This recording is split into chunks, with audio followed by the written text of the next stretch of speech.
I posted a video yesterday, and I was talking about this big question that people always ask: why some high valued women and men are not yet married. There are so many reasons, and I gave some, and I will continue today, and I will talk about other stuff that we can do that will help us. And one of the reason also today is heartbreaks me there. You get in one or two relationship with this man or the woman, let them know I want to get married, and you guys are going on well, and you see that it's not going where you want it to go. Definitely you're going to leave because they want to waste your time. That's one of the reasons. And you decided to focus on yourself. You say, I just want to focus on myself and build myself, and the right person is going to come. And as I always say, sometimes when you are not looking is when the right person just comes, so that's some of the reason. And one of the reason also that I know that we don't talk about, as a young woman or young man, if you are having a lot of wet dreams, and having sexual intercourse with men or woman in the dream, that alone can cause blockage. Yeah, that can cause blockage according to most of these imam that I've spoke with, and most of the muftis that I've listened to. Some of this cause blockage. It make it hard for you to be able to get married, one. And if you are married, it's hard for your husband and you to sit down. It's always going to be trouble in your house. So that is one of the problem. That is one of the reasons why it's difficult. So if you are having this dream, those wet dreams, you have to find a way to protect yourself from the nice men or nice women. You have to make sure. The first thing, time to pray, but I'm not praying. The first thing is you have to make sure you pray on time. Yeah, it's not my prayer time yet. You have to make sure you pray on time. Be charitable, pay your zakat. Don't forget about that. And there's this surah that I love so much that I remember my mother told me to before she passed, she told me, my child, may Allah forgive her. She said, let the Quran be your best friend. All your worries, all your problems, just recite the Quran. And I decided, and I actually listened to her, and I did that, and I fell in love with reciting Surah Al-Baqarah. Yeah, I did love the surah, reading it. I know it's the longest surah in the Holy Quran, but I love it because for me, I can always say that surah is all in one. It's full of it's a surah.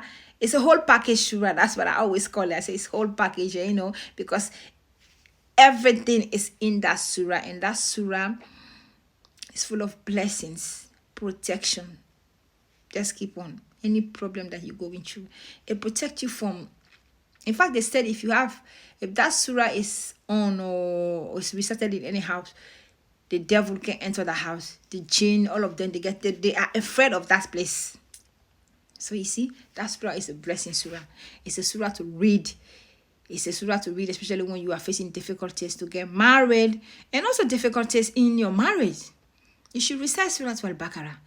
I know it's a long surah, and also we are working, but at least what you can do is you can start listening to it. It's not a bad thing, but I know they have benefits also when you listen to it, but reciting it have more benefit than listening to it. So you can do it, read it, you can split it into 3 times, or maybe you read it in a week. You can start, let me just say, for example, you start reading on Monday, then you finish it on Friday, or in 2 days time, or in 3 days time, where you have time though, but if you take that surah very seriously, that surah is very helpful, and it's healing. It's full of so many beneficial things. It helps you in anything, any problem that you have in your marriage. You want to get married, you're looking for a new job, for a promotion, you are in university, just recite that surah, my dear. That surah is one of the best surah. That surah is full of blessings, and that surah guide you. And reading that surah, that's why I always say it's one of the best. It's one in all.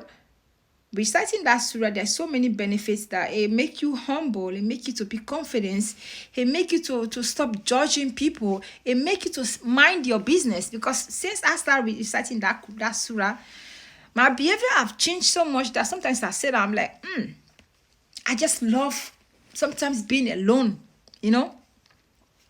Even feel happy being alone when I'm reciting that surah. Sometimes I don't even want for nobody to come in when I'm reciting that surah.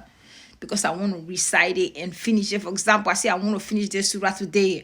It make me busy that I don't want to talk to anybody till I finish reciting it. So it make you busy. It's actually a good surah and it protects you. And it have blessings.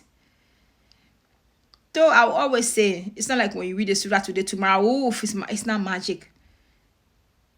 Everything is time. Everything that happened to us in this life, God have already marked the day, the dates, the time. And it's going to happen on the exact time. It doesn't happen before or after. So you just have to be patient. Yes, the first thing is to be patient. You have to be patient. You have to ask Allah for guidance, and also don't forget, not only reciting Surah Al-Baqarah, you have to ask for forgiveness.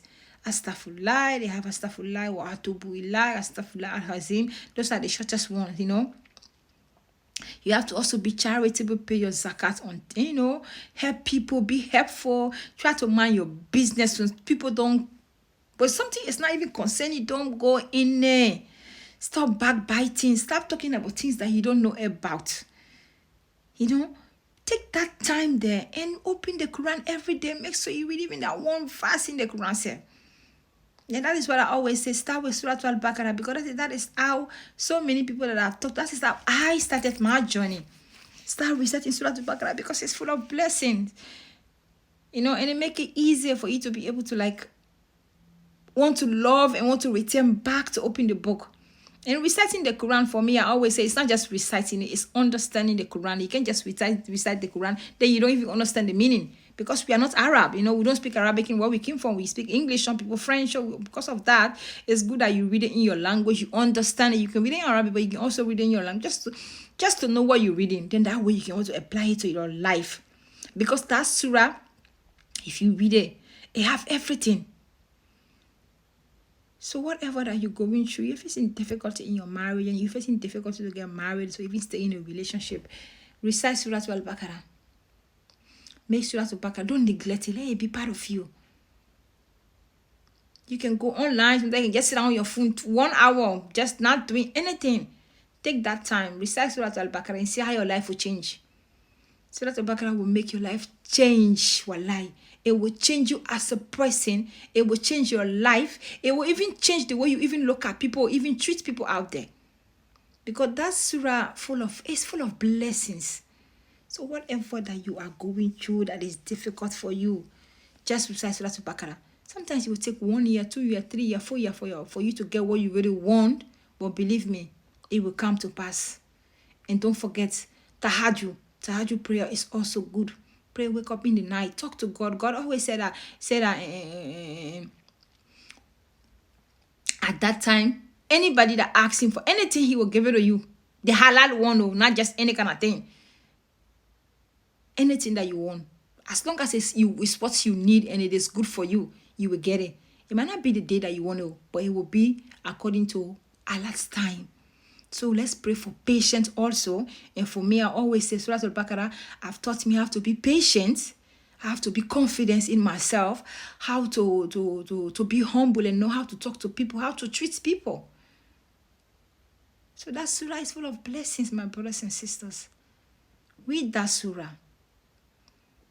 And sometimes in life, we have to be patient. It will definitely come to pass. If marriage is meant for you, it will be. If you're supposed to get married, you be married. Maybe some have already married before they are divorced and they're not supposed to get married anymore. Who knows?